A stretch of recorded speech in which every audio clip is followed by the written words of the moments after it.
Steph, a couple last guys I want to jump into. We don't have to spend a lot of time on either of them. The first is Zack Moss out of Utah, who got drafted to the Buffalo Bills at the 22nd pick of the third round. The other is Darrynton Evans, who went to the Titans at the 29th pick in the third round. Steph, what do you think of these guys? Moss, Evans, do either of them have any fantasy impact in 2020? And what do you think about Devin Singletary there in Buffalo and Derrick Henry in Tennessee with these two rookies in town? Yeah, I don't have a ton to say about Darrynton Evans. I watched some of his tape once he was drafted. He really wasn't a name that was kind of rolling around in my head prior to the draft. So I went back and just see what's this guy's story. He actually looks pretty smooth, and I like him as just kind of that Dion Lewis. Maybe if you're the Derrick Henry owner, you grab Evans late in redraft. Yeah.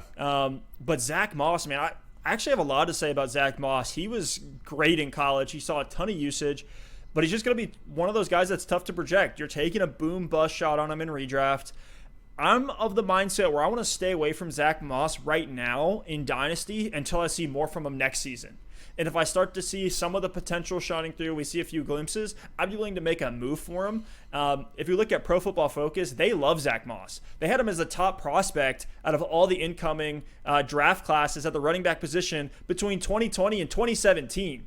Zack Moss was wow. I got a fantastic grade from PFF. I look at his film, though, and I see another Devin Singletary. They're very similar in a lot of ways. I don't think it's going to be a thunder and lightning situation. I don't think one of them is going to be relegated to a third down back. I actually think what the Bills are going for is, as opposed to, right, oh, here comes Frank Gore. We know they're going to run it up the middle. It's a, 2nd and 2. We know exactly what they're going to do. I think they want to add a little bit more ambiguity to their game plan so teams can't stop them in the power run game. I actually think this hurts Singletary. I think Moss will get usage. I actually think he'll be great for the Bills, but not really a guy I'm looking at in fantasy. It'll be a 60-40 split right now. I think your best hope is that the Bills are fantastic next year and both of them are valuable. I'm with you there to an extent. I think Moss actually does complement Singletary from a skill set perspective a little bit better than you outlined, and maybe we're splitting hairs here, but Moss is 5'9", 223, so he is a stocky guy. He certainly has more power than Singletary, and I expect him to assume a lot of that Frank Gore role. Gore had 166 carries last season, so there should be plenty of volume for both of these guys in this offense. And Moss, I do expect to get the goal line work. I expect him to see a fair amount of carries, but he does have good hands, and like you said, he is much more of the Singletary mold than Frank Gore was, certainly, and they are much more similar than they had with the Thunder and Lightning situation last year.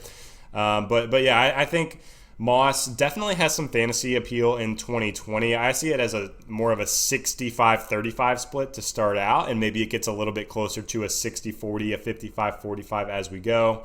I don't think it really affects Singletary that much. We saw Singletary come on really strong last season and be incredibly efficient, and that's while he was getting ramped up as a rookie. So Singletary is a really strong RB2 for me.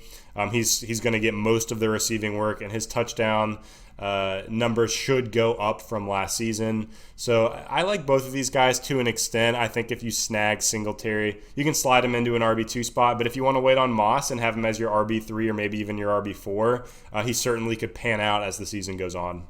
Yeah, and I didn't want to take anything away from Moss being more that bruiser style guy. I think where you want Singletary in open field, you want Moss just one-on-one, shoulder down, truck stick a defender. So yes, their skill sets are a little different there, but both of them have the receiving work, and there really wasn't a ton of running back receiving work even to begin with. So we'll have to monitor this one as we get closer to the season. I know it's tough right now when there's a lot of startups going on, in rookie drafts. So if you are a guy that doesn't believe in Singletary, or you really believe in the Bills, then go and grab Moss and plug him in there. But not one I'm super high on this year.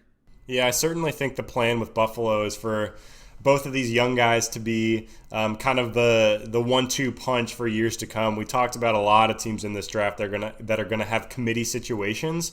The Lions were one with two young guys in DeAndre Swift and Kerryon Johnson. Now we have the Bills, who just took Singletary in the third round last season. Now Moss in the third round this season.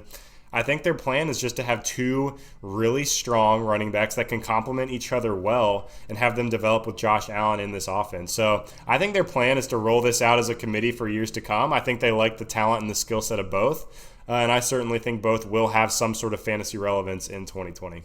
Who knows? I really like the Bills next year, actually. When I look at their sneaky. offense, they are sneaky. They're stacked, and now the Patriots take a bump down, so maybe they get some confidence if they're leading the AFC East. So I love it for the Bills. I'm pretty hyped for the Mafia right now.